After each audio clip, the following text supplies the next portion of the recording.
say, an important role. But no, everybody's dovetailed really well this season. Alvarez has for somebody that's coming into English football for the first time, has been particularly good. And if Haaland is ever out, I don't think anybody looks at it and think, oh no, we've got no one to fill in his boots. Yes, he might not give exactly what Haaland gives, but he's still a very, very safe pair of hands. You three all know what this feeling's like when you get the medal around your neck to win the league after a 38-game season, or 35 in this case. Did you take it all in at the time? I mean, would you go back and do a little bit more? How important is it to savour the moment? Do you know, the one regret I have in my career is I didn't enjoy it enough. One thing I would say. I remember the first time I got my first medal, I think I was 19, and I remember thinking I was going to feel different. I thought I'd feel better. But in a way, the same feeling you get is when you're a kid and you win a tournament and you win a competition.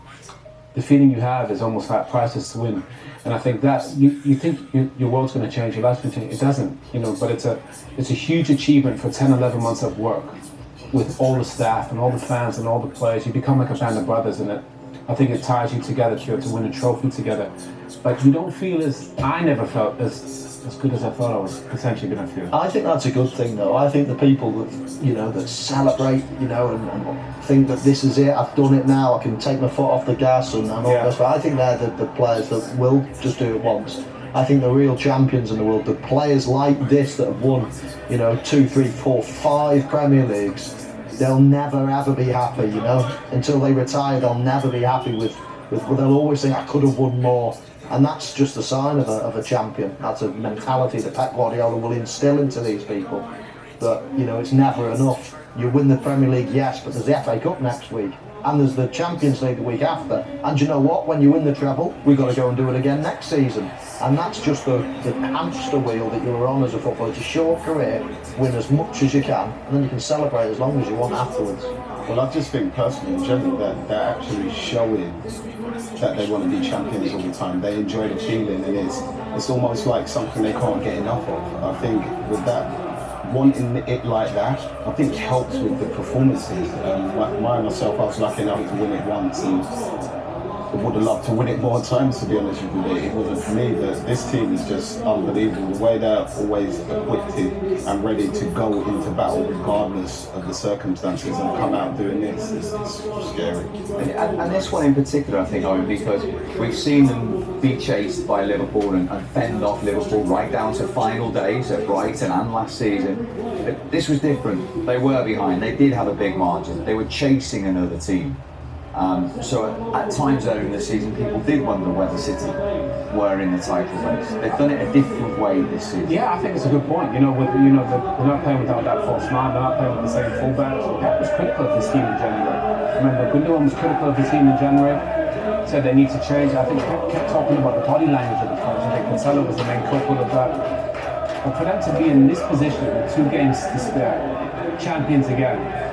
The boys stepped it up when they needed to in crucial moments. I mean, the one thing is, Sean, I'd say, look at the backroom staff. Back in the day, we had about 4 or 5. And that's the point you were making earlier on, isn't it? Yeah. Behind the structure and the support that these players have got. It's remarkable. I think in times like today, especially with so much sports science around it, I would say you need it, but it's nice to have that extra head there so they can bounce off of each other. And to be fair, it's working. It's just me and Owen were saying, like, who actually gets the medals, because as you know, we know there's only 40 of them to go around. Pep Guardiola is huge on this, isn't he? All managers are, in fairness. The support network that the man at the front, at the top, has behind him. Yeah, but and that's what we tried to touch on earlier, that these are the unsung heroes, but absolutely these are the lifeblood of football clubs. You go into training every single day, and you see these 40 odd people in the backroom staff that are helping you. They're helping you prepare mentally, physically. They're analysing things for you. They really are huge benefits in varying degrees. There'll be experts in all their different fields, and they're absolutely vital to provide that support network and that the foundations to go out there onto the pitch in the best possible physical and mental condition. Just listen to the analysis team. There was about 8 of them introduced onto the pitch, and that says everything about the modern game and the elite level we're talking about. Yeah, I mean, big stuff. they deserve to celebrate. Well, there is much part of it. Okay, let's go back to Jim and first of all to Connor to talk us all the way through it. What a managerial career. 14 seasons as a head coach. It is now 11 top flight titles. Be it at Barcelona, Bayern Munich, or here in Manchester, Pep Guardiola is a natural born winner. He becomes the 6th manager to win at least 5 English top flight titles. As this 19-year-old Tom O'Dell provides the service as the trophy bearer. He has been helped by the City and the Community Foundation after a difficult spell. His life has been turned back around after help from Manchester City Football Club. And the club today have nominated him to be the trophy bearer.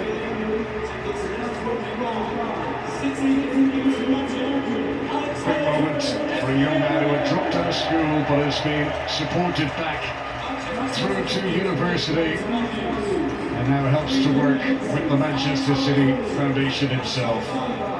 Alex Williams, who retired from his role at City in the Community this summer after 33 years, is there to help as well. Alex Williams, who played for Manchester City in the past, and will be stepping aside from his role. There was just 12 members in City in the Community when he joined. Now they've got a staff of 110. Richard Masters of the Premier League is there as well to help with the medals.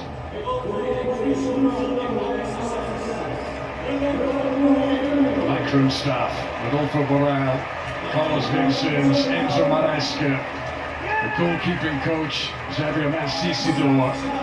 These are the brains trusts, these are the minds who Pep Guardiola looks at for support at the moments when it's needed.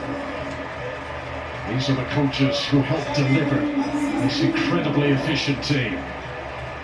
And hugely important as well, because I believe that Pep Guardiola doesn't have yes men beside him, backing him. I think, yes, they give him phenomenal support, of course, but they're willing to challenge him at times as well and question some of his thinking. And